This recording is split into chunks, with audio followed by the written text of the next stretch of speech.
শুভ সকাল। প্রতিদিনের pre market আপডেটে আপনাদের স্বাগতম।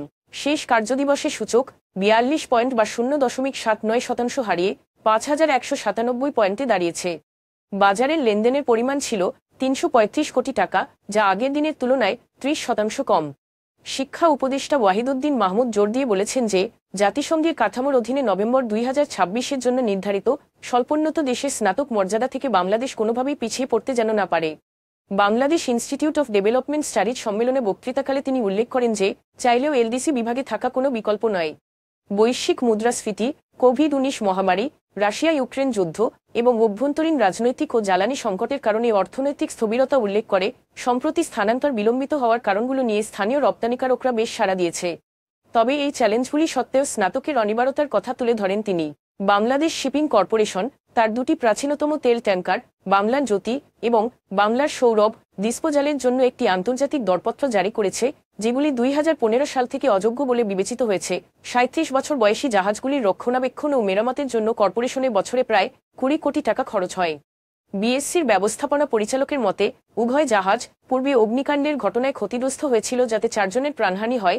স্থানীয় এবং আন্তর্জাতিক দরদাতাদের জন্য উন্মুক্ত টেন্ডার প্রক্রিয়ার অধীনে, যেমন যেখানে আছে, ভিত্তিতে বিক্রি করা হবে। জুট স্পিনার্সের শেয়ার দর ঢাকা স্টক এক্সচেঞ্জে ১ দশক ধরে লোকসানে ডুবেছিল এবং ২০১৬ সাল থেকে কোনো কার্যক্রম না থাকা সত্ত্বেও বেড়েছে। ২০২৪ অর্থবছরে ১,১০০ লাখ টাকা লোকসান করেছে কোম্পানিটি, যার ক্রমপুঞ্জিত লোকসান ১০১ কোটি টাকায় দাঁড়িয়েছে এবং দায় প্রায় ১৫৪ মিলিয়ন সম্পদের ৩ গুণ। ২০১২ অর্থবছর থেকে কোনো লভ্যাংশ না থাকা সত্ত্বেও শেয়ারটি বৃহস্পতিবার ৭.18% বেড়ে ২৬৫.৬ টাকায় এবং গত মাসে ২৪% বেড়ে যায়, কোন মূল্য সংবেদনশীল তথ্য ছাড়াই। এর জের ধরে ডিএসই একাধিক শোকজ নোটিশ জারি করেছে, কিন্তু কোম্পানি দাবি করেছে এর দর বৃদ্ধির কোনো মূল্য সংবেদনশীল তথ্য নেই। সালভো কেমিক্যাল ইন্ডাস্ট্রিজ লিমিটেড নিয়ন্ত্রক শর্তাবলী পূরণের জন্য ১০ টাকা থেকে স্পন্সর পরিচালকদের প্রতিটি শেয়ার ১৬ টাকায় ইস্যু করার পরিকল্পনা সংশোধন করেছে। নতুন মূল্যে ৬ টাকা প্রিমিয়াম অন্তর্ভুক্ত রয়েছে।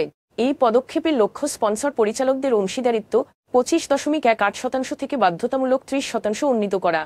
প্রাথমিকভাবে কোম্পানিটি ৬,৪০০ লাখ টাকা বাড়ানোর জন্য প্রতিটি ১০ টাকায় ৬৪ লাখ শেয়ার ইস্যু করার পরিকল্পনা করেছিল, কিন্তু সংশোধিত মূল্যের সাথে মোট পরিমাণ বৃদ্ধি পাবে।